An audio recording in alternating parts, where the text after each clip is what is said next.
Welcome to my YouTube channel Shainti's diary.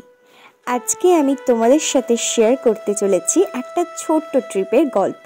হ্যাঁ, ট্রিপটা ছিল খুবই ছোট, মাত্র 2 দিনের, কিন্তু এই ট্রিপে আমি পেয়েছিলাম আমার সব থেকে কাছের মানুষজনদের, হ্যাঁ আমার ফ্যামিলি মেম্বারদের। তো আমরা মোটামুটি সবাই সকাল সকাল কলকাতা স্টেশনে হাজির। ট্রেন ছাড়ার সাথে সাথে আমাদের খাওয়া দাওয়াও শুরু হয়ে গেছে। পিমনি বাড়ি থেকে বানিয়ে এনেছিল নিজের হাতের বানানো পাটিসাপটা। এছাড়া নানান ধরনের টুকটাক খাবারের সাথে সাথে আমরা পৌঁছে গেলাম বহরমপুর স্টেশন। হ্যাঁ, এবার তোমরা নিশ্চয়ই গেস করেই নিয়েছো যে আমরা কোথায় ঘুরতে এসেছি। হ্যাঁ, ঠিকই গেস করেছো, আমরা এসেছি 2 দিনের ট্রিপে মুর্শিদাবাদ। আর এই যে আমাদের হোটেল, আমরা হোটেল সানশাইনে ছিলাম, যেটা ছিল বহরমপুরে। তো হোটেলে ঢোকার সাথে সাথে আমি তোমাদের সাথে শেয়ার করে নিলাম রিসেপশনটা। তো আমরা এখন চলে এসেছি হোটেল সানশাইনে। ভিউজটা তো ভালোই লাগছে। এখানকার স্পেশাল যেটা আমি ওয়েট করছি দেখার জন্য, সেটা হচ্ছে এখানকার সুইমিং পুল। ওটা কিরকম আসে এটা দেখা যাক, তোমাদেরকেও দেখাবো। হ্যাঁ রে বাপরে, কিউট! এটা লালও পড়েছো, মিনি ভার্সন রেড তার সাথে। আর এই হচ্ছে আমাদের রুম ভিউটা। রুমগুলো খুব একটা ভালোও ছিল না, খুব একটা খারাপও ছিল না, ঠিকঠাক লেগেছে। মানে আমাদের যা এক্সপেকটেশন ছিল তার থেকে অনেকটাই লো ছিল। যাই হোক, তবে পুলটা আমার খুবই পছন্দ ছিল। তো তারপরে আমরা সবাই চেঞ্জ করে পুলের কাছে চলে আসি, আর ওখানে আমরা কিছুক্ষণ খুবই মজা করি। তারই কিছু ক্লিপস এখানে তোমাদের সাথে শেয়ার করে নিচ্ছি। পুল সাইডটা আমি বলবো খুবই ভালো লেগেছে, বাট হোটেলের আমার একটুও ভালো লাগেনি। রুমগুলো সার্ভিসও খুব স্লো ছিল। তো তারপর যাই হোক, আমরা লাঞ্চ করে নিয়ে বেরিয়ে পড়ি ঘুরতে। বছরের 10 দিন যে শিয়া সম্প্রদায় মুসলিমদের যে মহরম যে উৎসব হয় সেই সময় এটা খোলা হয়। তাছাড়া সারা বছর এটা অন্যান্য দিন এটা বন্ধ থাকে, পুরো বন্ধ থাকে। নম্বরের ভেতরে যে গম্বুজ দেখা যাচ্ছে ওই মাঝখানটা শুধু হচ্ছে ধর্মস্থান। এটার ভেতরে ছিল হযরত মুহাম্মদের যে নাতি ছিলেন হাসান আর হোসেন, ওই হাসান হোসেনের আর্টিফিশিয়াল তৈরি করে রাখা হাতের ছাপ, পায়ের ছাপ, আলাম পাঞ্জা, তাজিয়া, এই ধর্মীয় জিনিসটা মিডিল পয়েন্টে আছে। আমরা এখন চলে এসেছি হাজারদুয়ারি, যেটা হচ্ছে মুর্শিদাবাদের সব থেকে ফেমাস একটা জায়গা। গাইড আমাদের খুবই ভালোভাবে বোঝাচ্ছিল। আর এই যে আমাদের বিচ্ছুটা, ও তো পাগলামো করেই যাচ্ছিল। তো এটাই হচ্ছে হাজারদুয়ারি, আর এটা হচ্ছে ইমামবাড়া। তো খুবই ভালো সুন্দর একটা জায়গা, শুনতে খুবই ভালো লাগছিল গাইডের কথা। আমাদের মোটামুটি হাজারদুয়ারি দেখা কমপ্লিট হয়ে গেছে, আর আমরা প্রচণ্ড টায়ার্ড হয়ে গেছি। সকালবেলায় উঠে আর পারছি না, প্রচণ্ড ঘুম পাচ্ছে। আর এখন ভাবছি মতিঝিল যাবো, গিয়ে আজকের মতো এর ব্লগটা কমপ্লিট করবো।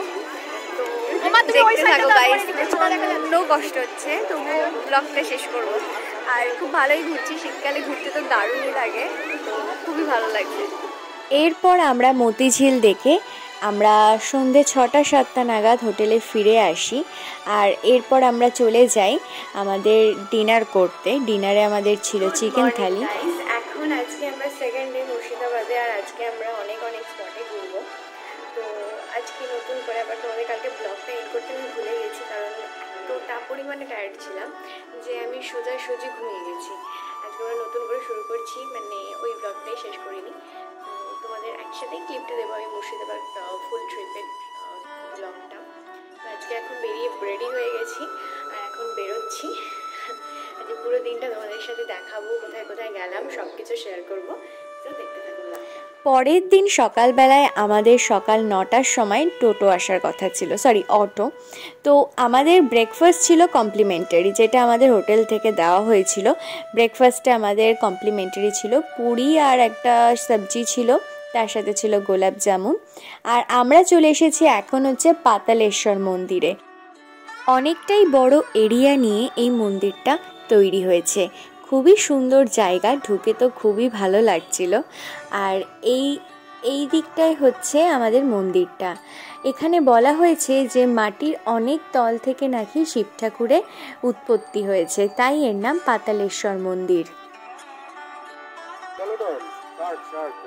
Excuse me sir.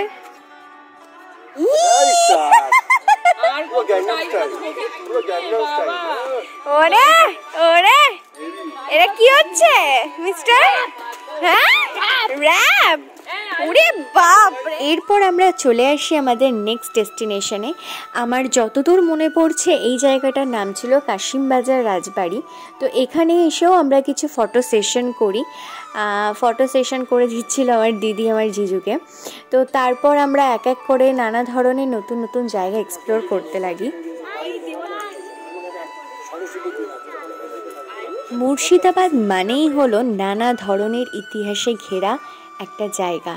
তো এরপর আমাদের নেক্সট ডেস্টিনেশন যেটা ছিল সেটা হচ্ছে আরেকটা রাজবাড়ি, আর এই রাজবাড়িটাও খুবই সুন্দর। তো রাজবাড়ি পরিদর্শনের পর আমরা নিয়ে নিয়েছিলাম আইসক্রিম।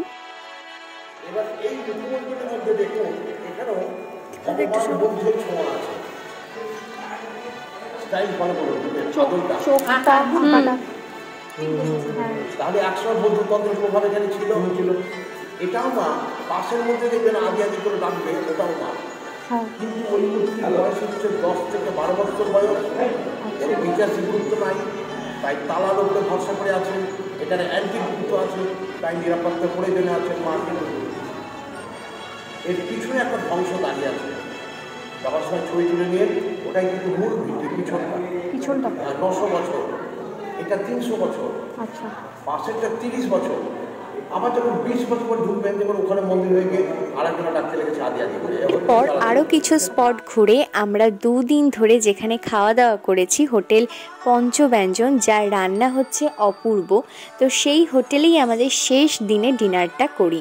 তো হোটেল সম্পর্কে আমি তোমাদেরকে একটু বলে রাখি, যারা তোমরা বহরমপুর স্টেশনে স্টে করবে আর হোটেল সানশাইন থেকে কিছু দূর হেঁটেই হচ্ছে হোটেল পঞ্চব্যঞ্জন।